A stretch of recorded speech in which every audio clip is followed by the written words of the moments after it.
Matty Runalls, brother, thank you so much for joining the podcast today. Appreciate it, man.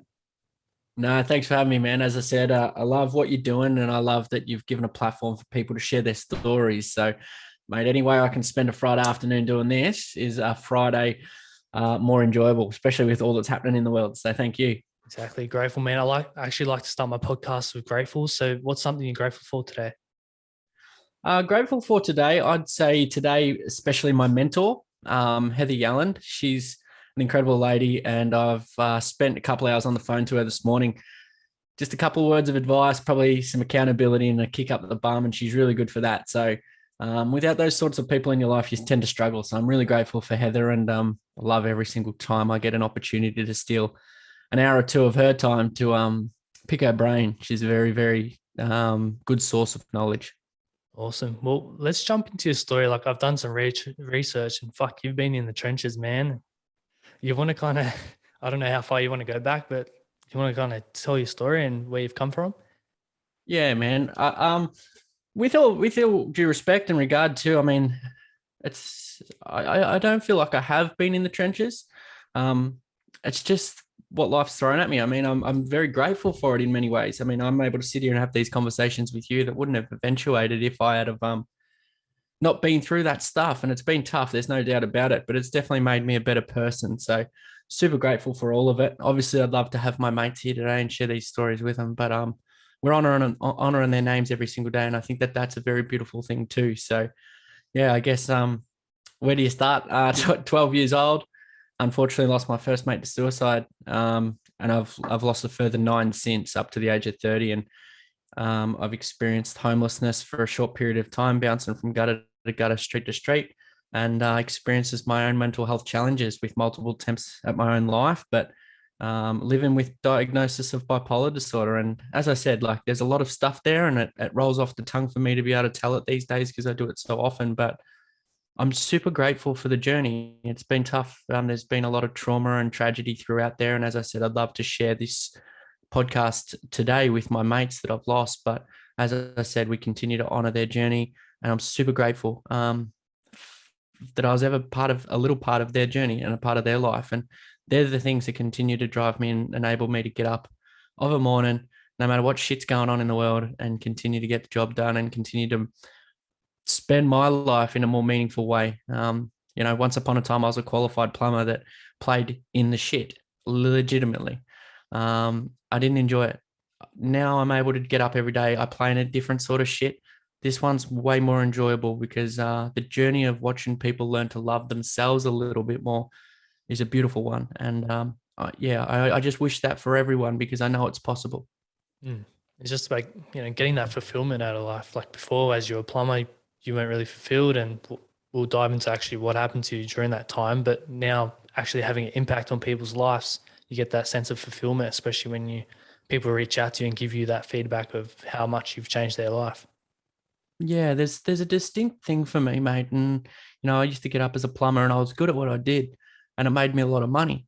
But as I said, like I'd be fixing basins, playing in sewers, building shit. None of it gave me the sense of purpose and meaning that I have every single day. My eyes open, my feet hit the ground. I'm breathing in that fresh air now. I get up and some days are really challenging, just like they were when I was a plumber. Nothing's changed, only that I have a why, I have a purpose, I have a passion, and I understand it, and it all aligns. So, as I said, it's a nice way to wake up. It doesn't matter what goes on in my life. I always have a reason to put one foot in front of the other. And that's those mates that I've lost. And as I said, it's not so much about my journey and what I've experienced. I'm still here. I'm one of the lucky ones. It's all about those 10 mates that I've lost and making sure that we go out and share as much information and knowledge with the world and encourage as many people as humanly possible to step forward into their truth so that we can all live this sort of life, a healthy, happy and fulfilling and highly functional life where you understand that no matter what comes at me today or tomorrow, I'm going to be able to get through it. I love that. And like, it's sad that you've lost all those mates, but obviously everything happens for a reason. You had to go through that to be able to put you on the path that you are now and, impacting the people that you are. Yeah. Yeah. I mean, this field of work and losing those mates, I've connected with some really, really beautiful people. And as I said, there's nothing that could ever take away the pain of losing your mates, and you do anything to bring them back. and show them that it's possible, because I'm a big believer in that. But I've met some fantastic people around the world that have led me to this seat that I'm in right now, that have enabled me to get to a place of wellness. And that's, again, I truly believe, like, I don't love what I do. I love watching other people learn to love themselves, but I do love the ability for me every single day to meet beautiful people that have been hurt. Because I think that they're the best people in the world, and you don't wish that for anyone, but it's a pretty nice place to align yourself with so many people who get you, who understand you, who value what you've experienced. As I said, once upon a time I was plumbing, um, struggling to make sense of day to day and not understanding where I fit in or belonged in the world, and wasn't really fit to feel connected to lots of the world. And that's why I was suicidal a lot of the time. So, I live these days with love, belonging, connection, and I'm a huge believer that they're fundamentally three of the biggest things that the human condition needs to be well. I love that. Now, let's go back. So you said 12 years old, you lost your first friend. One, how do you process something like that at such a young age? Did you know what was happening, or? Yeah, I remember being 12 years old. I was at the junior cricket club. My dad played at the senior part of the cricket club, and you would always wait for our parents to finish cricket training. And we just would play on the concrete bitumen, with the gas bottle as the stumps, and just like any kid does, recreating your sporting superstars out there, batting left-handed, batting right-handed, and all that shit. And they gathered us around, and they basically said that Dwayne had taken his life. And I mean, when I was 12 years old, like, that's 18 years ago now, I had no understanding for what that was. I couldn't fathom how anyone else's life could be that bad. My life was, I was a 12-year-old, energetic, bubbly, cocky, smart-ass kid with not a problem in the world. And yet all of a sudden, someone had needed to take their own life by their own two hands. And I couldn't fathom that. And I couldn't understand how that would be possible, or why you'd need to do that. And I didn't for a long time, probably, 15, 16, I started to understand it better. I had no understanding for suicide, or what it was, or how the brain worked, or the human condition. And so for years, it never really impacted me. To be honest, it never really impacted me the way it should have. It impacts me a lot more now, because I understand that it didn't have to be that way. But yeah, 12 years old, first mate to suicide. I'll never understand why. But it was the start of my mental health journey. Little did I know. Shit. Man, that would have been tough. Like, thank God, like for me, I haven't had people close to me that's taken their life. So I'm grateful for that. But fuck, I wouldn't know how I'd be able to process that at such a young age. And it just goes to show that childhood traumas, like, you don't believe it at the time, but then once you get older and you start to understand it, it really bloody hits you. Definitely. I mean, the more every single day I wake up and reflect and journal and things like that, I'm learning stuff about me that's interconnected, and um, from earlier parts of my life. I mean, we were only my book's out in October, and we were only sitting there talking to the editors the other day about some things, and they were pressing buttons with me about things that have come up in my life when I was a kid. And I never used to eat food, and I was a very hard kid to feed. I still am. I'm a very fussy eater, and so you grow up and you just don't think anything of those situations. But I've been through therapy, and they've pinned things back to the fact that every single time I didn't eat my dinner, I got sent to my room. So all these childhood I spent at 5 o'clock, 6 o'clock when dinner was cooking, once I realized what the food was, I'd walk myself to the room, because it saved me getting thrown in there and getting yelled at. Now, that's not a criticism of my parents. That's just parenting. They wanted me to eat good food. But me spending that many nights isolated in my bedroom, not part of a family, because I couldn't eat my food and because I didn't want to eat my food, or I didn't want to get yelled at, was create a disconnection. And so these things make sense now because of what we know. It didn't make sense at the time. But this is how we get better. We learn from these mistakes. We learn from things that have happened. And yeah, there's a lot of links and connections to things that have happened at a ripe old age that have helped send us down one path or another. I take it you've done a lot of timeline therapy to be able to pick up on those things. A lot of timeline therapy, man. Even picking up on my bipolar disorder, I've known I had it for years and years. I just didn't want to admit it. But you look back, and again, writing the book where you're coming out with story after story after story, and there's so many links to what I had a long time ago. We'll never be able to understand when when it was activated or when it first come about. But there's so many stories going way back that are linked to bipolar disorder, yet I was only diagnosed at 26. So yeah, I mean, timeline therapy is a great form of therapy to find out and link things to certain things. And when we understand this problem, we can come up with a solution. But when we don't understand there's a problem, that's what makes it hard, and that's what mental illness can be for some people. There's misconception of depression that it's when everything in life is going shit that you're sad. That's not true. When everything in my life was going perfect, I was sad. That's depression. So to be able to understand, when you know what the problem is, you can put a solution to it or try and work through it. When you don't understand that it's happening to you, you got no chance. So yeah, it's timeline therapy is a great one for that, to link things to different things that make more sense. And once I'm still 20, I'm 30 years old now. I nearly said 29. Give myself credit. 30 years old, I still sit there and go, shit, that was linked to that. Fuck, I was experiencing that earlier than that. And so, really, really useful tools. You never stop learning. Never stop learning.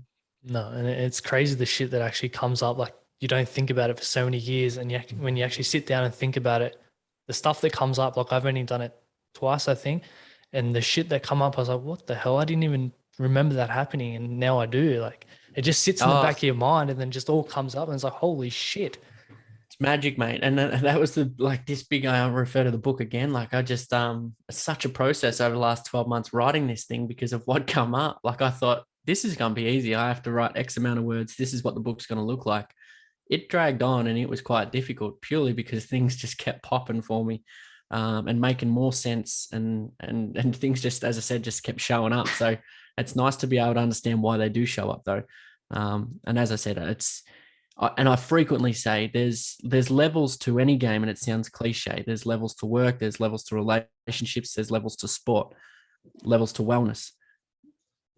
That level to wellness that I'm talking about is the most exciting one. I mean, when you get an opportunity every single day to level up and get better and to improve yourself, and you realize that by doing so, you have a greater awareness for what goes on around you and how to solve and fix things, then the world's a very good place to live in, man. I was just, my Instagram post today is a video of Mike Tyson talking about how life is beautiful. And it is. It's not easy. Never will be. Never has been. Wasn't designed to be. But it is simple and it is beautiful. Yeah, we just love to overcomplicate things. We do. We were never taught the tools to do anything different. So how did you gain the knowledge to better understand what you were going through, like books or? Yeah, I'm very fortunate, mate, in many regards. I think there's a lot of different things that I've stumbled across in the most bizarre of ways, but I think the first of all is having the acceptance, to learn, to understand that it's important to us, our well-being. And, I had that from many different advocates in the field and very good friends and support systems. But I seen what was going on around me. I seen what was happening in some circumstances and situations that I found myself in doctors' clinics and in psychologist clinics and things like that I didn't agree with. And I wanted to suss out alternatives and other ways to go about finding well-being, because people had basically, they write you off. You live with bipolar disorder, Matt. Your lifespan's going to decrease by 9.5 years. You're going to swing from suicidal lows to manic highs, and life's going to be difficult unless you're fully medicated. I'm that sort of person, always has been, that wants to do things my way, and doesn't want to play by the rules. And fortunately, I didn't want to play by the rules, because I've gone about this journey of understanding myself, my way, and not conforming to what society says is the best way to go about it. So, a lot of podcasts, mate, there's a lot of brilliant advocates in the world. I'm fortunate enough to travel the world and do my work. And on that journey, I've met some of the best, and they've been great supports to me. Many mentors, many professional psychologists and psychiatrists and leaders and researchers in the field that have provided me an absolute platter of wisdom and education that has been so beneficial to me. But, I'm about those change agents, and, I love people like Johan Hari and your Deepak Chopras and Kevin Hineses, and there's Sadhgurus. There's plenty of them, and they show us a more meaningful but a more simple way of life, and to tap into the strength of who we are and the uniqueness of who we are. rather than, as I said before, believing in what society paints a picture for us. So, I obsess over the field, obsess over it. You won't find me at many different occasions reading or studying or researching or listening to anything else other than, minor behavioral health or the human condition or self-development. So, as I said, it's not something that is for everyone, but I think it is once we understand how beneficial it is to wake up every single day and add those levels to our bow. So, yeah, it's a journey I'm still on, and it's a journey I love being on, and I'll continue to research and find out what's happening in the world and reflect on what works for me and what doesn't. And the best part of being a mental health advocate, mate, is I'm able to share those tools and techniques and strategies with everyone else. Whether they work for me or don't, they will work for other people. So that's the beauty of it. The learning that I go through is never wasted. It's always beneficial for someone else after me. Mm. Can we dive into bipolar for a second? Like, I guess there's so many misconceptions about it, and people think, oh, you're a fucking crazy person. Like, at times, I even call my partner bipolar because she's 1 minute she's happy and 1 minute she's not. But what kind of effects does it actually have on you, and what do you deal with having that? It's funny you say that, mate, because when I was a plumbing apprentice, I've got my dog here. Can you sit down? When I was a plumbing apprentice, I had an asshole of a boss. Yeah, I still think he's an asshole. I don't have any time for him at all. He didn't treat me very fairly at all, and I used to come home in tears as a kid to my parents and go, "That fucking asshole, he's got fucking bipolar." And I used to say it all the time about him, and then I was the one diagnosed with bipolar disorder, so that come back to bite me on the bum. But they were my misconceptions of it. You hear people say bipolar is the Melbourne weather. It's up and it's down, it's a yo-yo, it's this and it's that. It's not. That's a story that the world has been carving out for years and years about people who live with condition. You have to only look at Andrew Nierenberg, the director of psychiatry at Harvard, or go watch the Andy Irons documentary, Kissed by God, or go watch Paul Dalio speak about bipolar disorder, or Kevin Hines, and you'll see just how impressive it is of any single person in the world that lives with bipolar to achieve greatness and to achieve what they do. I think it's no secret that there's an element of creativity about those that live with bipolar. I think it's like 17% of Nobel Peace Prize winners, or 7% of Nobel Peace Prize winners. It's like 30% of Pulitzer Prize winners have bipolar disorder. Brilliant minds like Catherine Zeta-Jones, Heath Ledger, Winston Churchill, Ernest Hemingway, beautiful creatives that have gone on to achieve greatness with their life. Now, that's the picture we should be painting of people who live with bipolar disorder. This is what's possible. But my problem with bipolar is that we don't paint that picture. We walk out of clinics with medication telling you that you need this to survive. You need to pump yourself full of medication to get by and cope. Doesn't have to be like that. I go through suicidal lows. I go through manic highs. They say that a bipolar brain sees the world 10 times differently to a normal brain, whatever a normal brain is. So your highs are very different to my highs, and the lows are very different to my lows. But I appreciate that. I know that the lows are going to knock me for six, but I have a tool set. I have a skill set. I have strategies that I can tap into when this happens to pull myself out of. If someone walked through this door right now with a cure for bipolar, I'm not interested. It's carved me into the person that I am now, and I'm enjoying and loving the person that I'm becoming, and I'll only become better every single day with these opportunities. But unfortunately, there's 800,000 people living in Australia alone with bipolar disorder, believing that bipolar is a burden, believing that they don't want it, believing that they wish their life was different. Now, if you kick back and off bipolar your whole life and you're diagnosed with it and you keep saying, I don't want it, life's shit, life sucks, why me? Well, that's going to be a tough way to live. When you learn to love the person you are, you learn to love the ugly parts of who you are, life becomes simple again. And for me, I can't sit here and be negative about all the things that bipolar has done to me. And it's done some things to me that haven't been fun. I had agitation, very irritable, a lot of anger issues early on, but I've worked through all of these things to become a much better person, the same way I wish for everyone else. But I can't be dirty on all of those things that bipolar has caused me if I'm not also willing to be grateful for all of the things that bipolar has allowed me to do. because I've done some absolute magic in the field of mental health in building and developing programs that are right around the world in primary schools across Australia that wouldn't have happened if I didn't have bipolar disorder. That wouldn't have happened if I didn't have the creative element of my brain that I do. That wouldn't have happened if I hadn't have been through the shit and learned about who I was so that I could be in a much better place to be able to go on and live a healthy, happy, and fulfilling life. That's what I wish for everyone else. At one stage of my life, I believed that having bipolar was a burden on my life and that I didn't want to be here. Now, the only burden on my life are the people that mock and take the piss out of a pain they've never experienced. Bipolar, it can be difficult. It can be difficult if you're not learning to manage it, but so can life. Everybody goes through ups and downs. Everybody goes through shit, but we pretend it's sexy to hide it. I own my shit. I live with bipolar disorder, and I want to tell a different narrative to the rest of the world about what it looks like to live with this thing, because it doesn't have to be suffering and it doesn't have to be shit. My life's an exhibit of that, an example of that.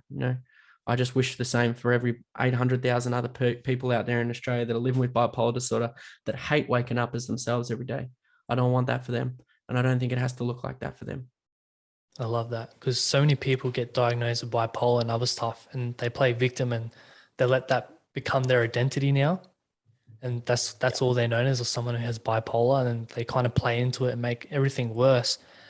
And like, I can relate to you on I guess, society paints a picture of negativity around bipolar in regards to me being, well, we're both introverted and anxiety and stuff, because we live in an extroverted world where you've got to be all loud and stuff. And it's painted as bad as being that quiet person and sticking to themselves. But as you said, a lot of successful people have bipolar, but they're also introverted and have anxiety and stuff like that too. But we don't like to shed light on that. We just like to shed all negativity on all this stuff. I know, man. Facebook's a beautiful example of right now, the mental health field is saturated by people who are picking the low-hanging fruit. Oh, I'm a mental health advocate. I'm going to put a post up about mental health. But all their posts are riddled with bullshit about how it's suffering and how hard it is and how, hey, everyone, and they get big followings out of it. A lot of people gravitate to their shit posts because they're like, oh, look, another person that suffers. I can go and suffer with them. Or someone who gets what it's like to suffer. I don't want to be around that shit. Yeah, it's tough. Yeah, it's hard. My life has had some difficulty and some challenges, but I don't want to go hang around and associate with mental health advocates that are telling you how much suffering is involved in depression, anxiety, bipolar, schizophrenia, borderline personality disorder. That's bullshit. It doesn't have to be. Suffering is a choice.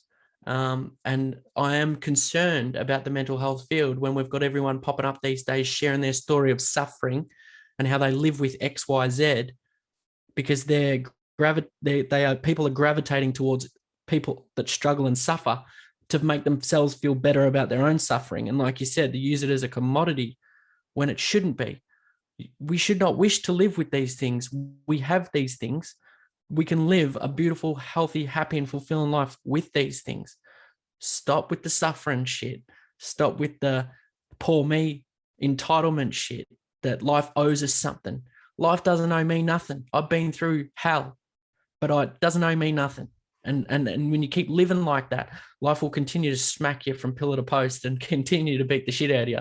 Because that's how I lived for 8 to 10 years, was believing that poor me, life sucks. Why am I sitting up the back of the funerals? Why have my mates taken their life? Poor me, where. And funnily enough, when you where all the time, life will continue to punch the shit out of you.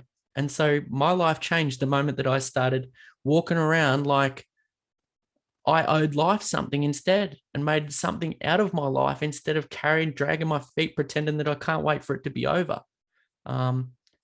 That's what I'm worried about and concerned about in this field of mental health advocacy right now, is there's a lot of people that are sucking people into this idea that we suffer. That's what's negative. That's what's going to hurt the mental health and suicide prevention field, when we have people that are so focused on the negative rather than telling the stories of all the beautiful ones that have gone on to achieve greatness, that have reached their potential, that have done brilliant things with their life. And it is brilliant just to get by some days. So share that. Don't share the suffering. Why do we need to focus on that?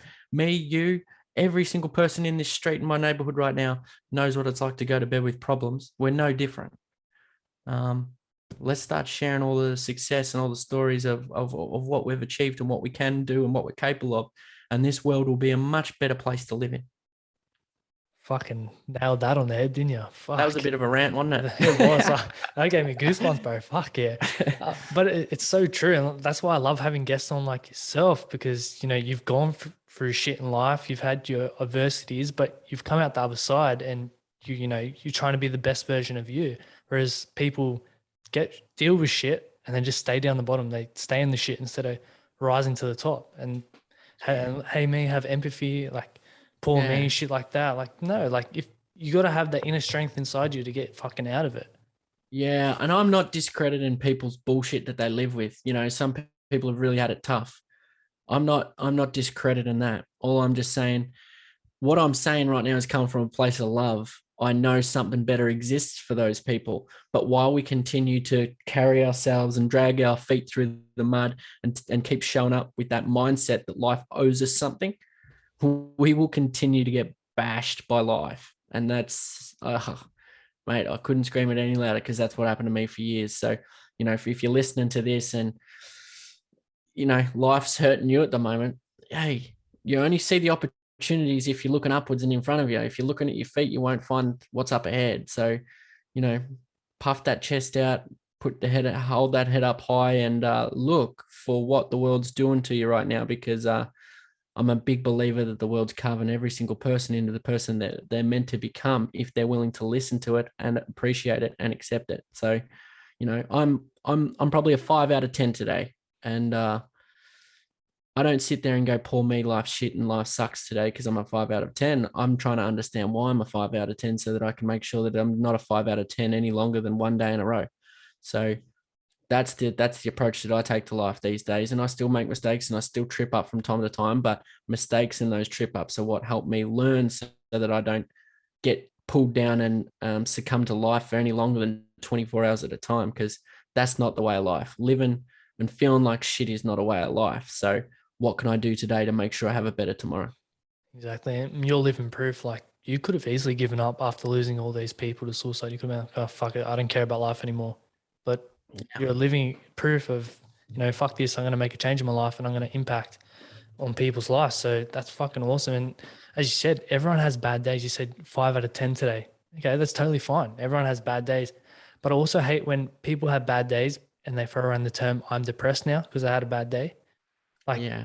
depression's getting thrown around and it's taking the piss out of people who actually have it. That's what I hate about it. And as you said, so many people are popping up on social media pretending to be mental health advocates and putting posts and shit out like just for attention. Like what are you actually trying to do here? Like, I don't understand. It's fucking annoying. There's some very big awareness groups on Facebook with hundreds of thousands of followers that is just a big group or gang of 100,000 people that are suffering that find it, use their illness as a commodity. And it's just like, I think everybody will understand what I'm saying right now and they'll know who those groups are. It's, do something positive. And, we've taken the data from my Facebook and Instagram, right? So when I tell people I'm suffering and I put up me crying or I've had a shit day, the likes and the follows go up a lot. People love the fact that they can associate with someone who struggles. But when someone puts up, here's a tool set, here's a skill set, everything that I've ever learned over 20 years, here, have it for free. Just read the post. No likes, no follows, no shares, no tags. And that's purely because people don't want that. People want a quick fix. People want to surround themselves with something that makes them feel comfortable rather than something that makes them grow and makes them better. Now, that's when I say everyone, that's obviously I'm generalizing. There's a lot of people that want to do good with themselves. Don't get me wrong. But there's a big portion of the world right now that, like you said, look at themselves like, I'm not feeling great, but it's easier to stay here than go do something about it. And so I'm going to go stay with the people who also think it's suffering rather than go hang out with the people that are growing and want to achieve more. They'll get there when the time's right, but I just wish for something better for them, man. I don't say this out of hate. I don't say this out of spite. I say it out of love. I just know that it's possible for every single person that's struggling right now to do something and be something better than what's going on for them right now. I 100% believe that. And I wish someone had told me that, Yeah. because I sat in that bathtub of bullshit for 8 years I just needed to get out and dry myself off. Exactly. And like on the other side of the spectrum, when you see someone being like successful and achieving their goals, people love to drag them down, like that tall poppy syndrome. Like they Yeah, want people to be on their level, so they try and drag them down. I fucking hate. I don't do not understand like the human race yeah. sometimes. I seen Mitchell Orville from Angry Dad yesterday. He's been doing a lot of work on himself on Instagram, and it's all public. And I think he had a person yesterday claim that he was in a cult because he was doing lots of this breathwork stuff and watching the morning sunrises. And people were trying to claim that he's leading a cult. And oh fuck, man, like we hate it. We hate people doing well. We hate people doing something positive with themselves, don't we? It's sad. You know, more people should go be like Mitch and learn to love themselves like he has done over the last 12 months instead of associate themselves with people who want to throw rocks. And as I've always said, if you're going to throw a rock at someone, you've got to throw it from a trajectory of down to up. So if someone's throwing a rock at you, you know where it's coming from. Mm. Let's go back. I know we're going back and forth, but the conversation's flowing. I love it. Let's go back to plumbing. How did you get into plumbing and why was it so bad? I got into plumbing because I couldn't sit still at school. So, you know, one of those experiences that you talk about with bipolar disorder and understanding where it stemmed from. Well, I was academically, well, as I say, academically, I shouldn't even said that. Now I've really ruined what I'm about to say, but I was smart enough. I was at school and I was getting good grades when I applied myself. However, I could never sit longer than an hour in a class, well, probably 30 minutes in a classroom without getting myself in trouble for talking or interrupting or whatever it was. So yeah, I found school really difficult. I found it hard to learn. I wasn't engaged in the way that the teachers taught. So another problem that the society has is when your males get to 15, 16, 17, they encourage them to go take up a trade because we don't see you getting through high school. We don't see you doing well at uni. You're never going to amount to anything. Your parents must be ashamed of you. All of these things were said to me. And that And shit so sticks with you, eh? I still remember it to this day. So it definitely sticks. They are the things that are said to me that have created my core limiting beliefs. So they definitely stick and they definitely cause you a lot of pain. Our words have the ability to lift up people and heal them or to pull them down and destroy them.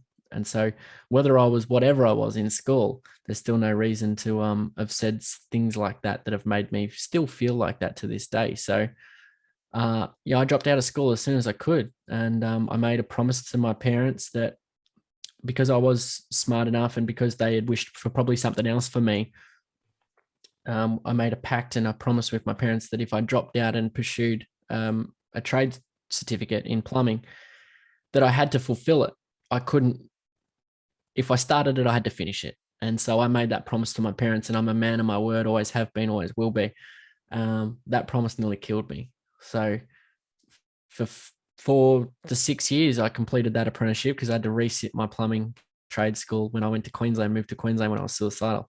And then I transferred my plumbing up there and had to redo half of it. So my plumbing apprenticeship went for about 6 years, from bad boss to bad boss. I was physically abused, emotionally abused. I was hit with shovels, shirt fronted, roof sheets dropped on my head, all of this shit on work sites as an apprentice, as just a young kid that wanted his paycheck every week.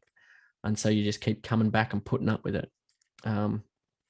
You know, as I said, I would always promise to my parents that I'd finish it. So every time stuff like this happened, I'd come home bawling my eyes out as a 17, 18, 19-year-old. Parents would be like, what's wrong? And I'm like, nothing. What's wrong, Matt? Tell us what's going on. No, I'm fine. The most commonly told lie of Australians. Beneath that, I was absolutely dying. So yeah, I stuck it out and finished my apprenticeship many years later. But as soon as I got the opportunity to piss it off, I pissed it off. I couldn't fathom the thought of plumbing. It's not that I hated plumbing; it's because I hated the situations that had caused me, and I hated what it did to me. And I was really had a sour taste in my mouth about the construction industry. And so, when I started playing in the mental health space, my first point of call and my first target area was the construction industry, to help redefine what that looked like and to help other people in that field that felt like me know that it's okay to talk about these things and to be vulnerable and to be authentic, no matter what the dickheads around you think about that. So, and also leveling out bad bosses that think it's okay to treat people like shit. There's no way to treat anyone. And I remember I went to court with my boss and he told them in the courtroom that the way in which he treated me was his way of getting the best out of me. Fuck, he nearly killed me. So I don't know in what world we treat people like shit and believe we're getting the best out of them. So I didn't have a great experience plumbing, mate, but again, I learned a lot from it. And I never ever pick up another tool again in my life. I don't own any tools. I got rid of all my tools, all my drills the moment I finished, and I'll never touch another one ever again. Shit. So it scarred you for life, basically. Scarred me, mate. Scarred me. And if I have kids and they want to play in the construction field, of course I'll support them too, but I won't be encouraging it. Not the way the construction field is. I think that there's too much bullshit that goes on, too much stress, overwhelm, carry on, negativity. It's a tough place. It's a tough place. And I'm not saying that as always, Matt's a sook. It's a tough place for people to live and work. It's not the way it should be. That's not the way humans were designed to be, is to be treated like that, to be punched from pillar to post and to be physically and emotionally abused. We're only going to work to make money. If money didn't exist, we wouldn't be there. So why we think that we're going to get the better out of people by treating them like shit is beyond me. And I think that there's a lot of work there to do in the construction field. And if anyone wants to argue that, you only have to look at the suicide rate in construction as number one. 190 to 220 men die a year in suicide. We lose one person every 2 days in the construction field to suicide. So tell me it's a really good area to work in. You can't. No. So I don't belong there anymore, but I do a lot of work in construction at the moment with the mental health space and trying to change what this looks like. So as I said, I'm not a big believer in sitting back and whinging about things if you're not going to do something about them. So I try and play in the construction space as much as I can and work with large organizations to try and change that culture so that men can come to work and enjoy the people around them, but also hold space for those men to step into vulnerability and to be who they really are. And that's a beautiful thing to watch too. That's awesome because, yeah, like it's full of ego. Like, yeah, have banter, but there's too much ego and you don't feel comfortable opening up about your feelings. And if something's going wrong, like when you were on job site and the boss was doing that to you, did anyone stand up for you or no just because they were scared of the boss? No one. Yeah. Everyone just wanted their paycheck. So you'd never talk back to the boss.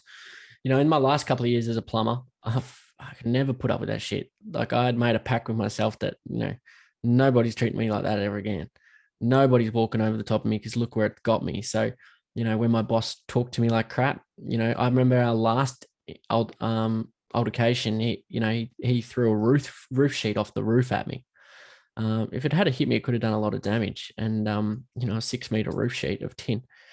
And I said to him, don't ever talk to me like that ever again, mate, because I won't show up tomorrow. And he come down off the ladder and shirt fronted me. And we got heated.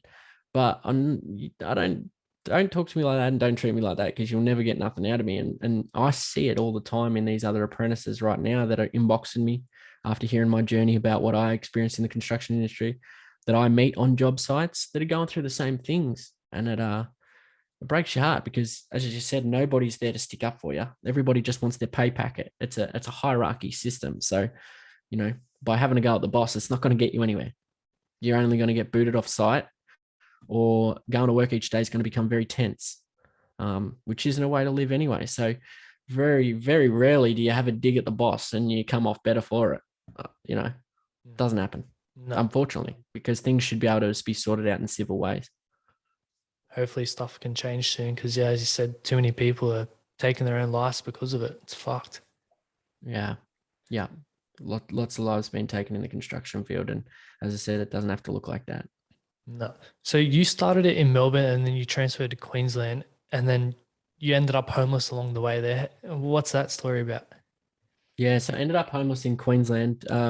Basically, like I was saying before, my core limiting beliefs about myself is that I'm a burden on every single person I come in contact with, that I'm worthless and I'm a failure. And that stems from right back at primary school, into secondary school, into my apprenticeship. These limiting beliefs we all live with, they're mine. And it doesn't matter what anyone says to me, it doesn't matter how much work I do. My limiting beliefs will always be there. And they'll rear their head some days and they won't others. And so for me, I got to the point in Queensland where I made a conscious decision to be homeless because I didn't want to tell my parents what I was experiencing. I didn't want to reach out to them for help when I needed it. And all the people that tried to take me in and provide a place for me a safe environment for me to stay and to support me, I didn't want to burden them with my problems. And so I made a conscious decision to take myself to the street and live that way. I didn't do it for long. It was only about 3 months in 2012 or 13. But that's how powerful the mind is. I had believed that I was that, and so that's what the solution was for me, was to not be around anyone, to put myself in a situation where I didn't live with people, um, even when the support was there to give me a hand when I was financially incapable of having an own place or anything like that. Um, Combined with the fact that I was probably experiencing some of that mania that comes with bipolar disorder. So each week when I was getting paid, I would, get you paid your $1,000 or $2,000, and I was giving it away. I was either donating it to charity or giving it away to different causes. And that was mania. I needed that money more than anyone, yet I'd give it away. And then I'd come down from the mania and go, shit, I've got no money left. And that cycle would repeat itself because the act of giving made me feel good. So good that I'd keep doing it even when I needed it and couldn't be fed myself. And so I found myself in that predicament for 3 months, and I got my lucky break. Yeah, I think it was 2012. Got my lucky break. A single mum of 5 kids and her daughter, Holly and Aurora. They knew me from the town. They got whiff and word that that's what I was doing, and I was living that way or living out of my car sporadically. And so they basically said, "Stop being a dickhead, come live with us." And I said no, and I said no, and I said no, and they wouldn't take no for an answer. And they moved parts of my belongings into their house, and decked the bottom of their 2-story house out with the garage, double garage space with carpet, a fridge, a freezer, a mirror. They hung my clothes on the roller door, put together my bed with me, and that was my new house. For 8.5 months, they housed me in the bottom of their garage until I made the decision to consciously go back, accept what I was experiencing, and move back to Victoria, back to the people that always loved me that I'd ran away from. So, man, I'm one of the lucky ones. Not everyone gets taken in off the street. Not everyone gets loved the way that I was loved, and not everybody is blessed with 2 families the way I am. So, Aurora Alexander, she passed away on May 30th. She changed and saved my life. And I don't tell my story because it's any better than anyone else's. I tell it in hope that someone recognizes that story about Aurora and goes, who can I be Aurora for in my life? Who can I make a difference for in this world?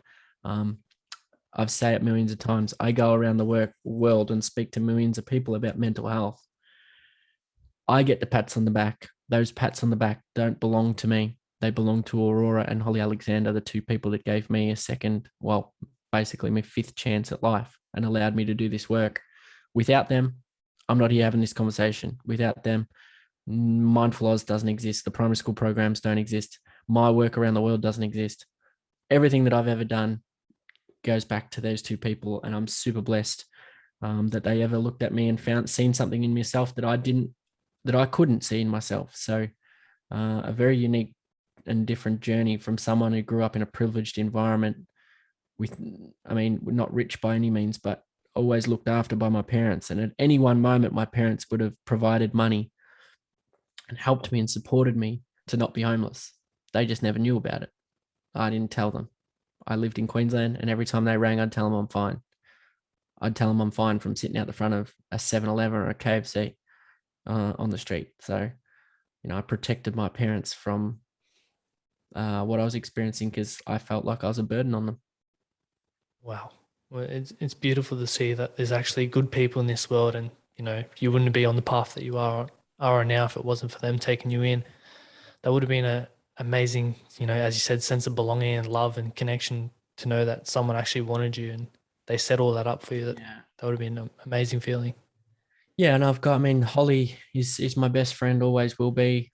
She's have 2 beautiful kids who are my god kids, Silver and Sate, and that's a beautiful family, the Alexanders, that have always supported me and always will. And we lost Aurora on May 30th, and the only tattoo that I have is the one that's sitting behind my ear just there, and it's the bluebird, which is a sign of hope, and it's the same bluebird that Aurora has on her hand. And poor Aurora will be living behind my ear and next to my head for as long as I live. So I'm blessed for her, and I'll never, ever forget her and what the impact she's made on my life. Rest in peace. Now, you had some attempts on taking your life during that time. What was it, multiple or? Yeah, multiple attempts on my life over the span of 4 years, probably 4 attempts, and a lot of times of self-harm. Yeah, super grateful that none of them ever eventuated. I think, the most iconic, if that's lack of a better word there, part of that journey was my first attempt was all but over. And the thought that saved my life in that moment of despair was the thought of having kids one day. Very, very random thought considering I was 20 at the time and I didn't have a partner or anything like that. Never contemplated kids, but that's the power of the mind. And because that voice said to me that day, Matt, you got to have kids one day. You got to be here to see it. I'm still here. So you combine that thought that day, which I'll never ever forget, with the thought of, well, the fact of losing 10 mates. And that's why I do the work that I do, is to create a better environment for my kids and for your kids and for everyone else's kids. This might not happen in my lifetime, but I want to create something. I want to create and do as much as I can to shift the environment for our kids after us and their kids after that, and grow up in a world that looks differently to the one we live in, because I believe in something better. I believe that a lot needs to be done, and I don't believe it's that difficult. It's very, very simple, like I've said, but it just takes more than a few people to make that change. So generationally, we want to help these kids be able to grow up in a world where they can understand their own emotions, be able to identify them, control them, and express them in positive and healthy ways, because that's what I couldn't do. And that's what my mates that aren't here couldn't do. So, yeah, I think it's the most defining part, not an iconic part, like I said before, most defining part of my journey was that first attempt and the thought of having kids, because kids are my everything. I don't have them, but I can't wait to the day that I do. So you'd say that was like a pivotal turning point in your life? Massive turning point for me, man. Massive. Didn't make me any better. I mean, it took me a long time to get better. I mean, I still had attempts after that. But the thought of having kids is the consistent theme every single day when I wake up that continues to drive me. The end goal for me is having kids. I'm not at the end goal yet, so therefore I'm still here.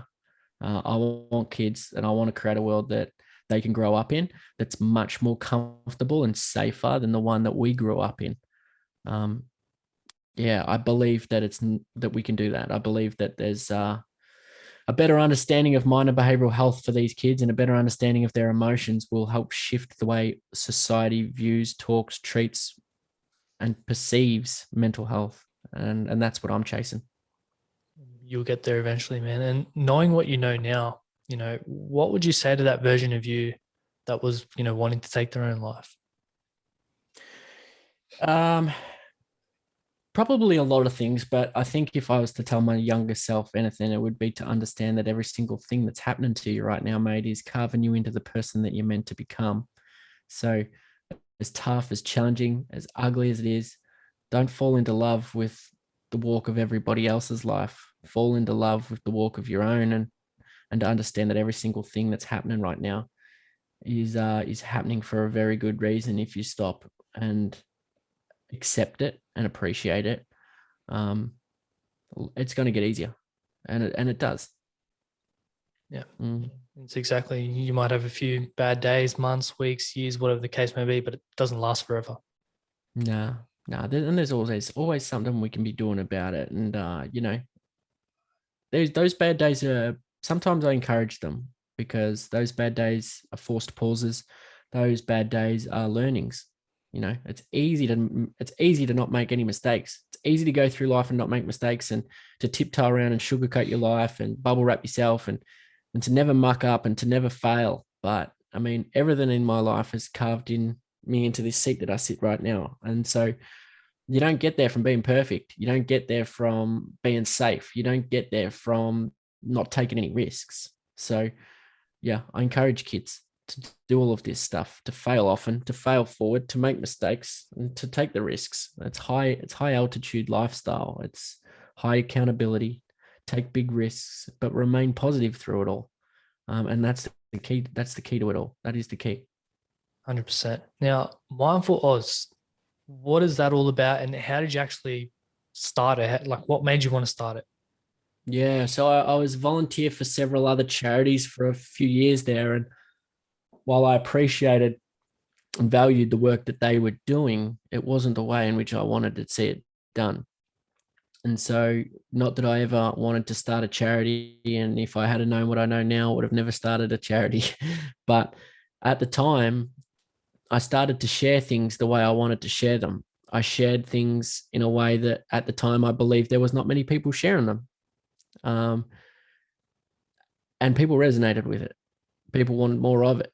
And it wasn't ever about my journey. It was about doing it in a way that made people feel safe. It was about doing it in a way that allowed people to step into their own vulnerability and do what I was doing and to recognize the strength of that vulnerability. And so I had a mission, I had a goal that I always wanted to achieve, and the charities that I was volunteering at didn't support that. So, and that's fine. I understand that charities they're their own thing, and I don't overrun or should overrule any charity. So basically, I parted ways with the charities and went on my own journey and started Mindfullaus with the help of my father. Thank F for that, because he's a businessman that knows what he's doing. I didn't. And so we set up Mindfullaus as a business in 2016. And by September of 2016, it was a non-for-profit health promotion charity. And Mindfullaus was started to encourage people to come out of the surrounding shadows of stigma via self-acceptance, via lived experience education, and stories of hope, healing, and recovery.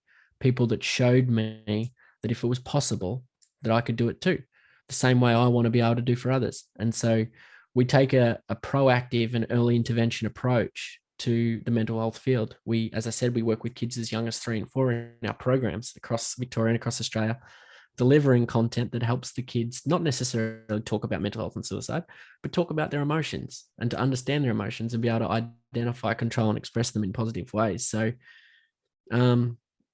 that's the essence of Mindfullaus. It's it's been a whirlwind of a journey. We've had a lot of great support. Mindfullaus is only growing every single day, and I'm super grateful for that. But yeah, I'm really proud of what it's been able to do and what it's planning to do. We're heading in the right direction. We're helping tens of thousands of people every single year with our programs and trainings and services, and there's a lot more out there to help. So just keep the wheels turning in a positive direction and keep being relatable, keep being connected to the community. And I think that's it's not revolutionary, but a lot of charities don't do that, and a lot of CEOs don't do that. Is they're not connected to the cause as much as they need to be when they sit in their chairs behind their desks. So we're very, very connected to what the community wants and needs. And as they say it and as they want it, we deliver it. That's awesome. And the work you're doing is amazing. You mentioned you do a lot of work with children. Why do you think it's so pivotal to get to them at such a young age? We need to change the perception of society. So, we grew up in a society, you would have, I would have, where we grew up in a society where when you're struggling, you go to the doctors and you go seek help and support. I don't believe that that's what we should be doing. I believe for many reasons, but without going down that rabbit hole, I believe that people should be equipped to understand as they grow up that they're strong enough to live the life they've been dealt if they tap into the strengths and the uniqueness of who they are. There's a one set menu in Australia for help and support. When you're struggling, they say therapy and medication. I'm not saying don't do that. I'm saying that I have my qualms with medication, therapy, 100%, love it. Everybody should embark on some sort of therapy journey, whatever that looks like. And there's many different therapies to go through, but you don't learn that as a kid, right? So the one set menu that Australia tells you is therapy and medication. What they need to start telling us is the thousands of things that exist to us that we can do that cost us $0, that can build our innate well-being, our inner strength, build our resource center within ourselves to get through these times. If I had have known these things that I know now, my life would have been very different. Would have those 10 mates that I've lost still be here? I'll never be able to know, but I know that the life would have looked a lot differently if they had tools and skills that they weren't provided as a kid. We go in and work with kids as young as 3 and 4 to change the articulation for kids about what it looks like. As I said, we talk about our 6 core emotions in the human body: anger, fear, joy, disgust, sadness, and surprise. Once you understand these emotions, you understand how they work. You understand how the brain works. And when you understand how the brain works and what these emotions are, you can start to navigate your way through them when you feel them.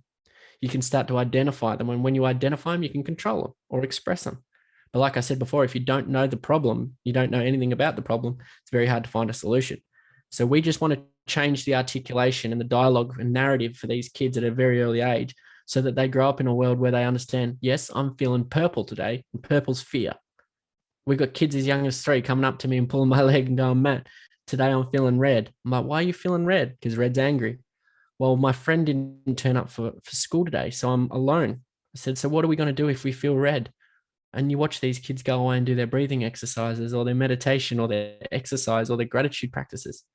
That's a better world to live in. The one where they understand that, hang on, I'm feeling red today. And I know when I feel red, I can go off and do X, Y, Z. That's going to help myself. And it's cost me $0. We need the world doing more of those things. So it's a pretty cool journey, mate, to work in a field of suicide prevention where it's all doom and gloom for most of the part, and you're holding space for lots of people's challenges and situations, to strip out of the adult suit from time to time and jump into the kid suit and go and play with these kids, because they're a beautiful little representation of what the world should look like. Imagination, creativity, not giving a shit what the world thinks. Just kind little kids that care about one another. Yet as we get older and turn into adulthood, we tend to forget a lot of those things. We tend to lose our creativity. We lose our imagination. We lose our ability to be who we are because we care about what other people think. Kids do not. So we can learn a lot from kids, and that's why I love working with them. And that's why I think it's very important that we work with them as early as we can to shift the dialogue around mind and behavioral health and the importance of it. Yeah. And we're all big kids at heart, but as you said, the society and that tells us that we can't be, and we got to be this certain person. Now, working with children, how do you guess have an impact on them when they're going home to toxic environments? Yeah, a big part of that, mate, is what I noticed when we started doing it. So when we started playing with these kids and rolling out our programs, we'd send these kids home to environments that were shit, but they'd be in the classroom too with teachers that were shit. So, which, that's not a shot at anyone. They exist. We know that. We're not as ignorant as to think that these things don't exist. So one thing that we changed at Mindfullaus is we rolled out parent and teacher programs so that we could educate both of them as well at the same time, so that these kids were going back into environments that were more safe and supportive. We can only control what we can control. And I'm not in the households with these kids every night. I understand that what some of them have to face every night is really exhausting and scary for some, or for a lot. And so all we can really do as a society is continue to model the right behavior as to what we need to do as people who genuinely care about the world, as people who genuinely care about each other. We need to model the behaviors for each other to see. So when you see someone acting the right way, you're more likely to follow suit. When you're hanging around people that act badly, you'll follow suit.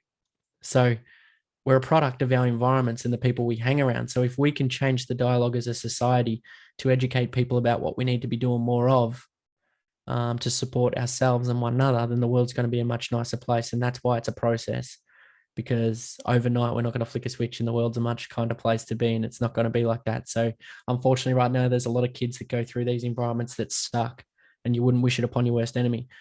All we can do is continue to provide resources, information, programs, trainings, and services so that we can educate communities at a time to be better, to do better. We can always do more and be more. So we just keep doing what we're doing. We keep having conversations like this, mate. The right people hear it. The right people model the behaviors in which the next person needs to see, hear, and feel.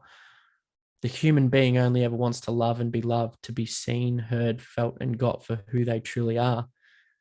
We're wired for love, belonging, connection. So when we understand that, we understand right now that we're all equipped as one another to make this world a better place. We're all equipped with what it takes to look after the person sitting next to us. Instead of relying on therapy and medications, they're relying on psychologists and psychiatrists and therapists and counselors. We rely on each other. And I think that that's where the world needs to shift its attention to, is to provide these environments so our kids don't go home to these toxic places. And so our kids know where to turn when they do have toxic places, and they don't have to suppress who they are. They don't have to be beaten. They don't have to be hit. They don't have to be abused emotionally and physically, because they know that they always have a choice and they always have ways in which to manage it, control it, or express it.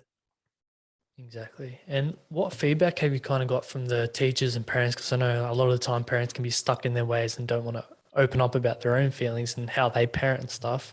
What's the feedback you've received? Yeah, we're super grateful, mate. We've only really had a good time. We've got a lot of parents that love what we do, a lot of teachers that love what we do, and their feedback is detrimental to the next person embarking on the journey with Mindfullaus and our program. So we've it's a beautiful thing, mate, because I can get caught up knowing that there's still so much more for me to do from time to time, and you just don't stop and reflect on what's been achieved. But we get really lovely messages in, from fathers saying, thanks to Mindful and the program, thanks to Matt and the program, whatever it may be. Tonight I had a conversation with my 5-year-old at the dinner table where he said, "Dad, can I borrow you for a sec? I've got to tell you something." He said, "My kid's 5 years old. He's never ever pulled Dad aside to have a conversation. He told me that he was feeling purple. He told me that he was feeling red. He told me that I'm experiencing this." And he goes, we get these emails and messages, and it's one of the most beautiful things to read, that we've just solidified a connection and a deep and meaningful conversation between a son and a father. It's a pretty beautiful thing. So that sort of stuff comes all the time. And as I said, it's easy for me to sit here and say our program's the best thing ever. I won't say that. We're always working on it. We're always further developing it. And, but we are really happy with it. We know it makes a massive impact on these kids' lives, and we know that more of this content needs to exist for kids. So we can't educate every kid. We can't go to every school. It's impossible. So, we're just very grateful to play our small part in the field. And as I said, I learn just as much from these kids as anything else. And I love going and working with the parents and the teachers in the process. And I love watching them say, come to the table and say, what, for years and years, I've been a teacher trying to encourage my kids to tap into their emotional vulnerability. But yet I realized for the first time today after our session that I've never actually tapped into mine. That's what we love working with, is people who are accepting of not walking out of our sessions and going, "I already knew all that." It's walking out of our sessions and going, "You know what? I can do a little bit more. I could change this. I could action that. I'm going to make a difference in someone's life tomorrow." Because that's the role of the human being, and that's the role of life, is to live in the betterment of others. And if we all had that same mindset, as I said before, this world's going to be a nicer place to live. Man, that's amazing. And it's a ripple effect. If you give the tools to other people and give them the empowerment to be able to share their emotions, and then they can share it to their friends, and a just ripple effect. It's bloody amazing. Keep doing what you're doing. You're going to make a massive impact in Australia and the world. You also do mental health first aid. You want to touch on that and what that actually is? Yeah, so it wasn't something we embarked on at the start. It wasn't something that I ever wanted to do. I was familiar with the course, but I think it's really important that there's an evidence-based, the nationally accredited training there that does what we don't do. We do bespoke and tailored workshops and programs that help people, self-worth, values, trust, self-care, mental health, the human condition, all these sorts of different things, right? So what mental health first aid is a really structured training that helps people understand that they have all the skills and the confidence to make a difference in other people's lives, but knowing how to do it and knowing how to have those conversations, knowing what to look for in the signs and symptoms.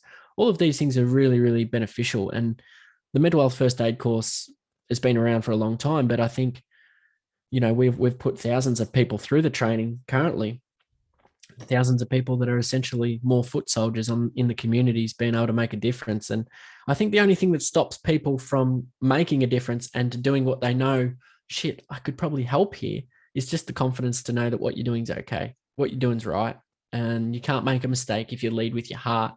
And that's the good thing about mental health first aid, is they walk away from that course going, you know what, I probably knew a bit of that, I learned a bit, but what I have is an inherent confidence of knowing that I can make a difference now. And then they go out and action that and train or upskill other people or have these conversations with other people. And like you said before, it's that ripple effect. So mental health first aid training, youth mental health first aid training, workplace mental health first aid training. We run the three of them. And yeah, we enjoy rolling those out. I think it's a really important course. And for the sake of a couple of $100 to have an accreditation and to have a skill set that might change someone's life, it's a pretty good deal. For a couple $100 to have that skill set to know you can support others. I feel like it should be a prerequisite in every single person's household across Australia. Exactly. And for people that want to do that, how do they go about that? Yeah, so basically anything on the Mindfullaus website, mindfullaus.org, obviously we can book trainings via the shop there, or if you get in contact with our team via the website, via the forms and applications on that there, you can go on our wait lists, because at the moment, like I said, we're lucky we have the support of some really good partners and generosity of the community, and we're able to run those trainings for half the price of what they would be probably anywhere else. So that's important to us too, is to make our services affordable and accessible so that everybody can go on the journey of wellness and go on the journey of learning how to look after others. That's awesome. So was the website just mindfullaus.com.au or Mindfullaus.org. Yeah. And .org? then Yep. /shop if you're looking for anything to the trainings and the workshops and things like that. But as I said, alternatively, get in contact with the team via the emails that are on the website, and we'll help you out from there. If we don't know the answer, we'll push you in the direction of those who do. And we work with many good organizations across Australia that we'd love to point you in the direction of their amazing work as well. Awesome, man. It's something I'm definitely interested in. I only came across it a few weeks ago. I was like, what the hell is this? I've never heard of it before. And, Yeah, jump now, on, mate. Jump on. Then you yeah, can advocate for yeah, it. I'll definitely be signing up to do it. And I love everything about what you're doing. We'll start to wrap it up. Last few questions. What does having a better life mean to you? I think first thing that comes to mind when you say that, mate, is living in alignment with who I am. I think that's a better life, is to understand who I am, what my values are, what my strengths are, um, and living in accordance with them. I think it's easy to say we're something, but do we act it? So, I know that I'm a self-determined. Um, One of my values is self-determination, acceptance, authenticity, empathy. And so I want to live by these things every single day. And I know if I keep showing up in alignment with my values, I'm going to live a better life. And if I can live a better life, that impacts the people around me. I seen the tragedy, and I seen the trauma, and I seen the challenges that the people around me faced and had to experience when I was at my lowest. So, at the very least, I want to get well for them. I want to be the best I can be for them. I want to be the best I can be for when I do have kids. And that's what it looks like for a better life for me, is to continue to knuckle down, head down, bum up, work on myself every single day, and not get complacent with having good days, and to know that a bad day's coming. And if you always have that mindset, I'll always continue to do more and be more, so that I can make sure that I'm prepared for those situations. Because as I said before, living like shit, I've lived there, I've lived at the bottom. It's not a way of life. And I don't want to waste any more of my life and my time in places in which I don't deserve to be. So that's what a better life looks like for me. Awesome. And how do you define success? Probably the same way, Yeah. in a living in alignment with who I am. I don't give a shit about money. Don't give a shit about anything in the world apart from making the difference that we were born to. And whatever that looks like for everyone is just recognizing and realizing your potential. And that's success for me, is being a good person to others and to myself. Last question. When your time's all up and done in this earth, what would you like to be remembered for? A bloke that went against the grain, someone who wanted to shake the trees and make sure that something else existed better after he left. So yeah, I've probably upset a lot of people on this journey, but I hope they know that all of what has led me to the seat that I sit in, and I'll continue to do everything I can with the rest of my time to make sure that it's easier for the person after me. So authenticity, someone who's real. I am who I am, and I'm unapologetic about that. I said I might shake some trees and upset some people along the way, but it's all from a place of love, and I just want something better for the world, and I know that it exists. And whether it exists for me while I'm here, or it exists for the rest after me, that's a beautiful thing too, because that's what we're trying to do: leave this place better than we found it. Well, Matty Runalls, brother, thank you so much for jumping on the podcast today. Super grateful. Really appreciate it. It's been an awesome chat, and you're doing amazing things with Mindfullaus and having a massive impact. You mentioned, though, you're having a book. Is there a name for it? Yeah. I haven't actually told anyone the name of the book, so I'm sitting here going, should I, shouldn't I? But it's a provocative title. Yeah. The book will be out in October. It's a provocative title.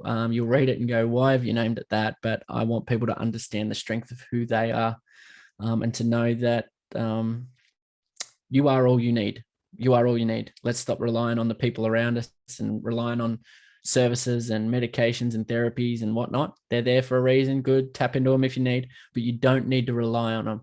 You need to just rely on the most important person, and that's yourself. And I know that if everybody recognizes the strength of who they can be, then they can continue to live and lead a healthy, happy, fulfilling, and beautiful life that they deserve. So, yeah, I'm looking forward to the book coming out. It'll upset a few people. It'll be good for a few people. We'll see what happens, mate. But as I said, I won't die wondering. Awesome, bro. I look forward to it. I'll definitely be snagging one, that's for sure. Thanks. And I'll flick you one out for sure. for sure, man. And for all the listeners, I'll put all the links to your website and your Instagram, social media, and all that stuff. But yeah, once again, thank you so much for jumping on. I really appreciate it. Thanks, brother. And thank you for doing what you're doing and be able to have hold these conversations. I think it's really important that you've got a platform for people to do it. And yeah, I love what you're putting out in the world. So keep doing it and keep showing up as your true self. Grateful, brother. Well, for all the listeners, thank you so much for tuning in once again. If you enjoyed this episode, if you got some value from it, please remember to like, share, and subscribe. Check out Matty Runnalls and everything that he's doing, having a massive impact. And we'll see you guys in the next episode. Cheers.